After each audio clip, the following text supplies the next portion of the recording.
Hello and welcome back to my channel. Today we're going to be talking about the alternating series test for convergence. And the big piece there is that alternating series part. So an alternating series is a series that contains both positive and negative numbers.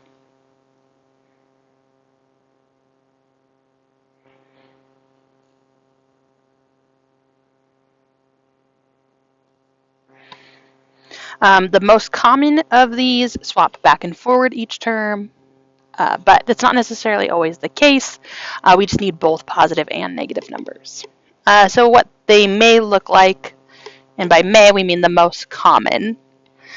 So we're going to have the summation from n equals 0 to infinity of negative 1 to the n power times whatever our value is. So we take a sequence, and if we multiply it by negative 1 to the n, meaning we're going to multiply by negative 1 or 0 or negative 1 or 1 every time, then we get that alternating piece. The other one that looks very similar to that is when we have negative 1 to the n plus 1. It's just changing what term starts out as negative or positive.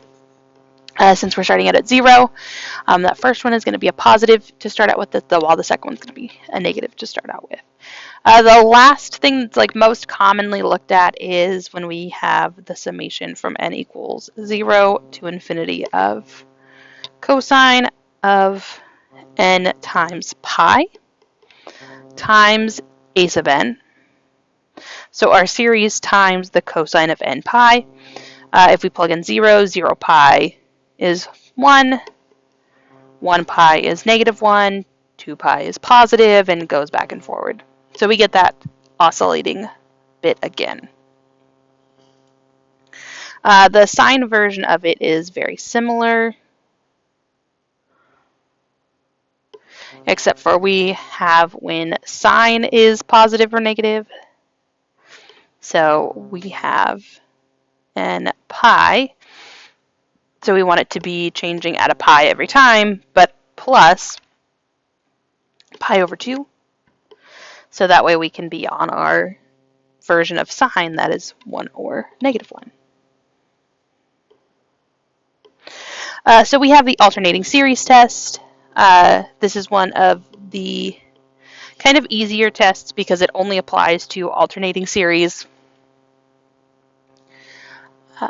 So when we are looking at our problem, when let a sub n be greater than 0, the alternating series, and it's going to be those first two. So the alternating series n equals 0 to infinity of negative 1 to the n plus 1, a sub n, and the summation from n equals 0 to infinity of negative 1 to the n a sub n. So this is what we're talking about, and this is generally what you guys are going to be seeking. Converge if the following conditions are met. So we have our nth term test for divergence, which is that first piece. So the limit as just the a sub n piece there, it has to equal 0. If it equals anything else, we know it's going to diverge because it doesn't meet the nth term test for divergence. Our second one is a sub n plus 1 is less than or equal to a sub n for all n. What this means that the values of a sub n are what we call non-increasing.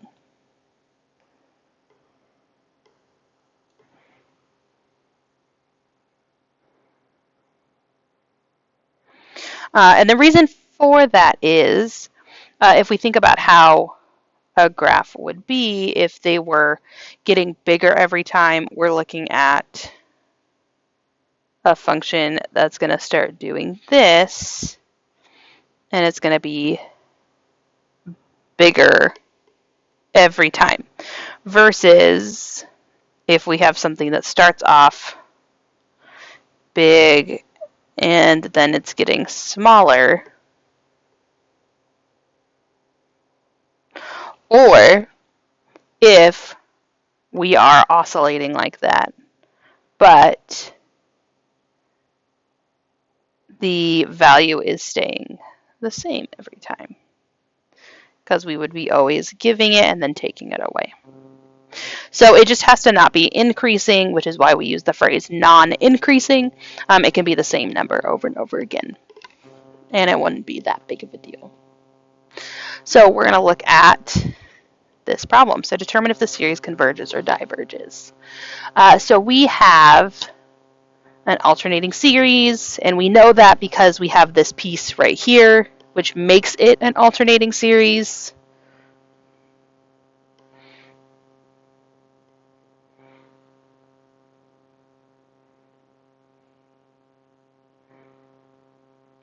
And then the other thing that we may notice is that we have 1 over n. Well, 1 over n is the harmonic series. It's a p series where p is 1.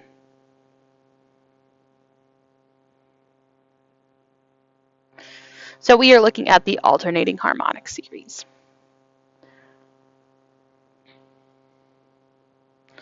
So when we look at this problem, what this might look like as a function would be like 1 over 1 minus 1 over 2 plus 1 over 3 minus 1 over 4. And that's going to happen forever. So when we have the harmonic series, we know that that is divergent, but we're looking at the alternating harmonic. So we have two things that we have to look for. So the first thing we have to decide, a sub n is that non-alternating piece. So it's that 1 over n. So first we want to look at the limit. So the limit as n approaches infinity of a sub n, which in this case is 1 over n.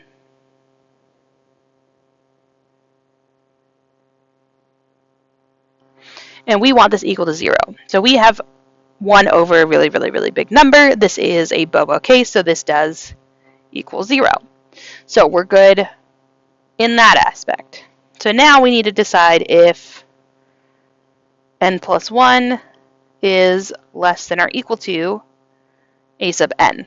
So what we're going to do is we are going to figure out what those terms would be. Looking at how our function is, if I think about it as a sub n is 1, a sub n plus 1 would be 1/2, and 1/2 is smaller than 1. 1/3 is smaller than 1/2. So we're looking pretty good on that front. We just need to double check. So we have 1 over n plus 1, and that has to be less than or equal to 1 over n. We're going to get around it by multiplying both sides by each denominator. So multiply both sides by n, multiply both sides by n plus 1. If I do that, we get n is less than or equal to n plus 1. That makes sense that n plus 1 is always going to be bigger than n, so this works for all n.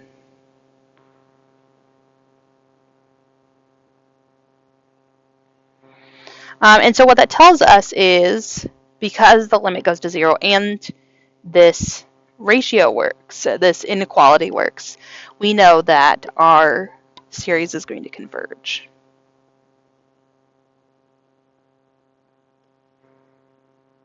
So n equals 1 to infinity of negative 1 to the n plus 1 times 1 over n.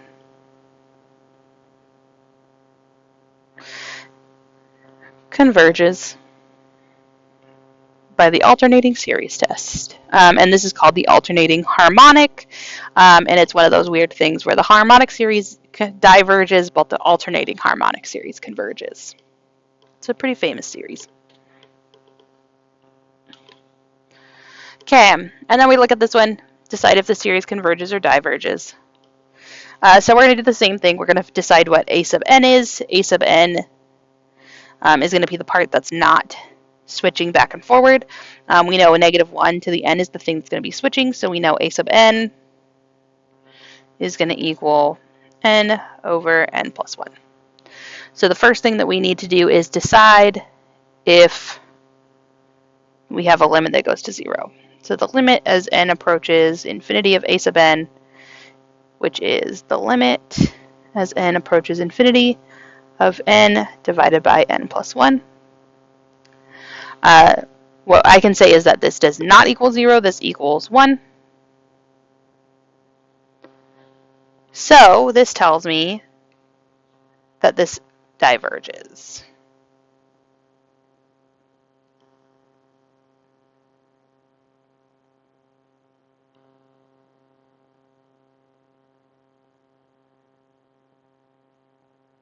And this diverges because of the nth term test for divergence.